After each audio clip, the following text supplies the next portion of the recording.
Seasonal ফল খেতে কে না পছন্দ করে, যদি হয় আরও ফরমালিন মুক্ত তাহলে তো কোনো কথাই নেই। আসসালামু আলাইকুম, সবাই কেমন আছেন? Welcome back to my channel Farna's cooking house পৃথিবী থেকে সবাইকে স্বাগতম। ফারনাস কুকিং হাউস আজকের আয়োজনে থাকবে দুর্দান্ত স্বাদের চাটনি রেসিপি।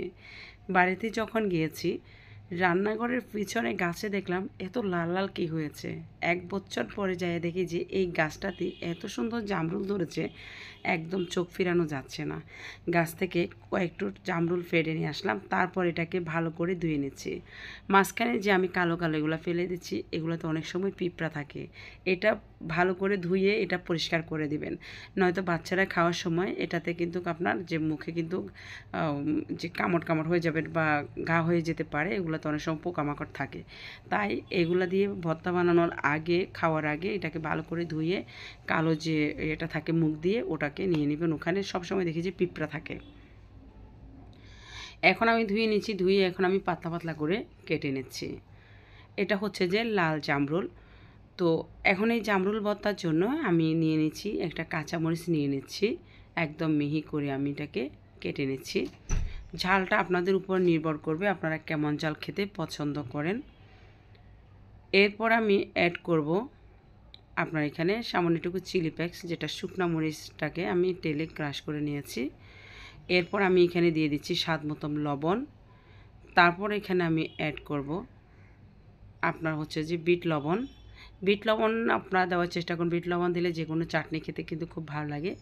আর একটু স্বাদ বাড়ানোর জন্য দিয়ে দিচ্ছি আপনার জামরুলটা একটু টক না একটু মিষ্টি আছে, তার জন্য আমি এখানে তেঁতুলটা অ্যাড করেছি। এখন ভালো করে আমি মিশিয়ে নিয়েছি, একটু চিনি দিয়ে দিয়েছি ঝাল টক মিষ্টির জন্য। এরপরে একদম পাতলা করে কেটে রাখা জামরুলটাকে আপনার ভালো করে মেখে নেব, এভাবে হাত দিয়ে কষলে কষলে মেখে নেব। জামরুল খেতে আমরা অনেকে পছন্দ করি না, যদি আপনি জামরুলে কিন্তু প্রচুর পরিমাণ ফাইবার, যেটা আমাদের শরীরের জন্য অত্যন্ত উপকার। এগুলো সিজনাল ফল, আপনি এগুলো সবসময় কিন্তু পাবেন না। আর এই সিজনাল ফল খাওয়া আমাদের শরীরের জন্য কতটা উপকার একমাত্র পুষ্টিবিদরা জানে, আর আপনারা নিজেরাও জানবে। এখন যাতে গুগল চলে আসছে আমাদের হাতের নাগালে, তো আমরা গুগল সার্চ করলে কিন্তু পেয়ে যাব জামরুলের কী কী উপকারিতা আছে। পাঁচ তৈরি হয়ে গেল। গরমে আপনার পুকুর ঘাটে বসে মাংস তো খাচ্ছেন, তার সাথে কিন্তু পুকুর ঘাটে বসে এরকম সিজনাল পেতে লাল লাল কার না ভালো লাগে।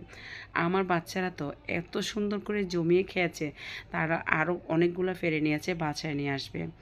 তো আজকে জামরুল ভর্তাটা কেমন লাগলো অবশ্যই জানাবেন। আপনারা এই জামরুল দিয়ে আর কী কী রেসিপি হয় অবশ্যই কমেন্টসে জানাবেন। যদি আপনাদের পছন্দের কোনো রেসিপি থাকে তাহলে আমি আপনাদের পছন্দের রেসিপি তৈরি করে খাবো, আপনাদের সাথে শেয়ার করব। ধন্যবাদ, ভালো থাকবেন। পরবর্তী যে কোনো রেসিপির জন্য আমার চ্যানেলের সাথে থাকবেন, আমার ফেসবুক পেজটাকে ফলো করে দেবেন। আসসালামু আলাইকুম।